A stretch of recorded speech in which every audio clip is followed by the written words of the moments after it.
Hello, I'm Bert Oliver, and welcome to this issue of our Bowie News. We have, as we always say, Bowie News and Views. Oh, Bowie News and Views. Thanks, John. And that introduces John Ross, co-host, co-producer. John, will you introduce our guest? Oh, it's my pleasure. We have with us today City Councilman Geraldine Valentino Smith. Full name there. Everybody knows her as Geraldine. City Councilwoman at large, who's been on the show a couple of times, recently won re-election handedly. Thank you. And she has something to say to us today about her future ambitions, which I think may surprise a lot of people. Go. Oh, well, Happy New Year to both of you. Oh, and the same to you. Wonderful to be back.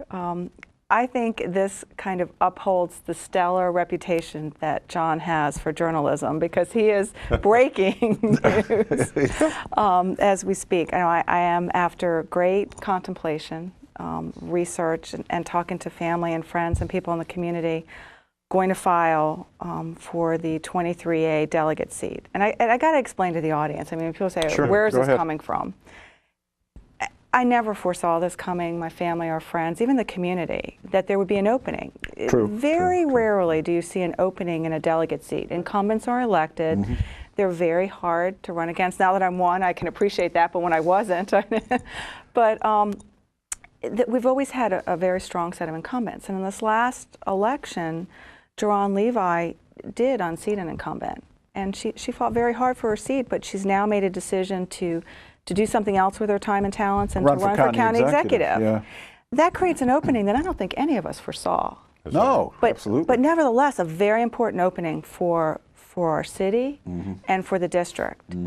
And for one for which now I'd like to seek the privilege of representing not only the people of Bowie, but the surrounding jurisdictions in Annapolis. So you have broke news that has come way before anybody expected, or at least within the next 2 weeks. Well, that's good. I'm thrilled. I'm thrilled, as I know Bert is. To be very candid, the lackluster representation we've had in Annapolis of late just has to change. It's just, you won't comment on that, of course, but I will. We need somebody down there dynamic. We need somebody who's ready to work. With your background in law and in medicine, you're ideal. Plus, you're not a bad city councilwoman, and this will give Fred a break. Yeah, he will get a break. Now, Fred's too been supportive, but I think that, the one thing when I sit here and I talk to you both about it, I mean, the part of me, I love my municipal work, and I don't want my city or the people to think that I'm somehow walking away or ever intended this to be some kind of a springboard. This was something that was just unforeseen, but for which I hope that background of qualifications added to my municipal framework now. Sure, absolutely. To be able to go down there, there are very few elected down there that have a municipal background. We've seen Doug's done very well with it, Senator Peters, and a couple of other delegates. When you kind of get that sense now of looking at what it means at the true citizen level, mm-hmm. This is kind of the lower level of government, that you can go to Annapolis and hopefully to add that to the pool of talent that I hope I'll bring. Oh, yeah. You think she'll be good, Bert? I think so, and I was really excited to hear when we talked about phone. The important thing, and I think the one thing I thought about, is just what you said. You've got city experience, you've served full term, you've met a lot of people in the community. Now you'll be reaching out to meet people outside of Bowie city limits as a delegate. So that'll give us an opportunity to present someone that was on our council the rest of the district. Which none of the ones down there have that experience from this 23rd area anyway. And it will afford what I think, I'm hoping that the other precincts that I'll have will come to know me, the Laurel and Seabrook and Woodmore and the surrounding precincts, to kind of know here. I do get very mother bear-like about my constituents. Sure. And so I'm not afraid to kind of fight for them. She even shoveled my driveway last week. Last week? But Wow. No one is so excited. to have the opportunity, though, to kind of branch out. And then, I know you have reservations about, some of the governing at the county level, and I do have some reservations, a lot of reservations. I do have hope, to get down there and help be a part of kind of working with the Prince George's delegation. They need help. To help Prince George's move. There's great opportunity for the county.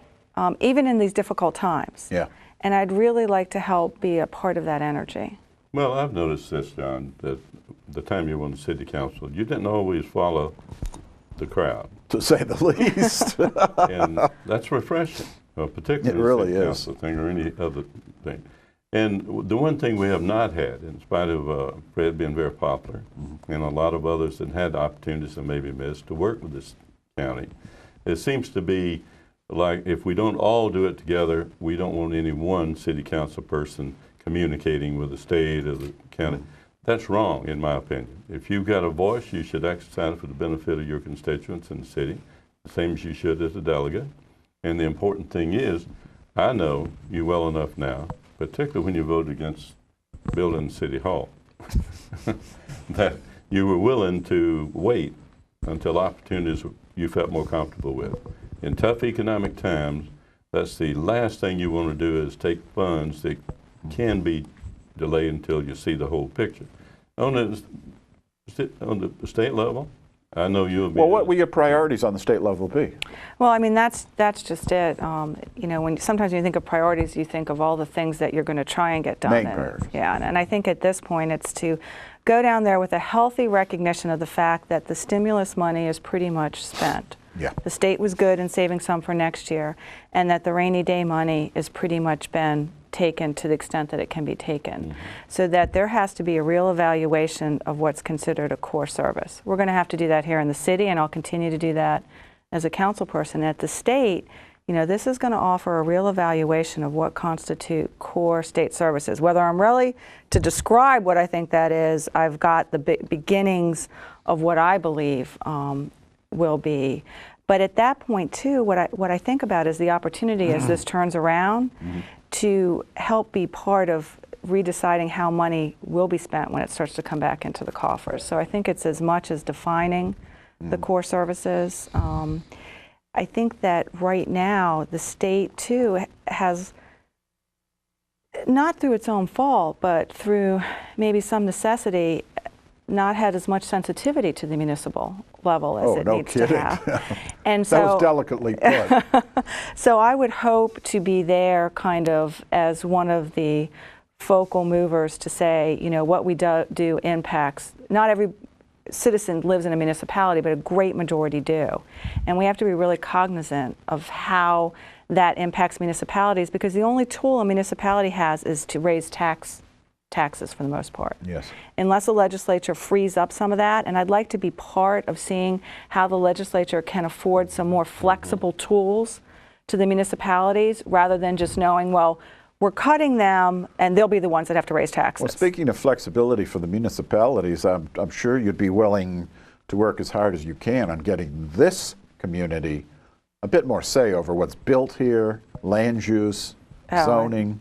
I think there's, you know, you guys know me all too well to know that, you know, having grown up here, I have great zeal for this city. Well, and the county has done nothing but screw us up.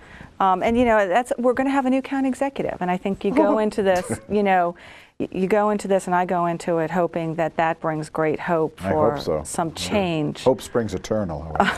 And has on this issue of land use for some time. Yes. I may be back, I hope not, with a bit more gray discussing the issue. But I think with that, I hope to develop a mutual respect. When you have mutual respect of the county leaders, you know, I'm not saying that there hasn't been, but that I can continue to build on that to have them afford that. And, you know, it would be much more efficient for the county.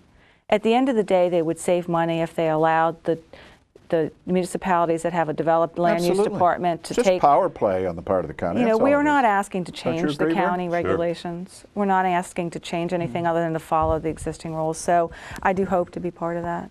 Well, I opposed that years ago, and the reason for it is we weren't prepared for it. We didn't have the experience in our planning department. We did gain it. It was remarkable how we got former government employees from the county to work in the city planning department.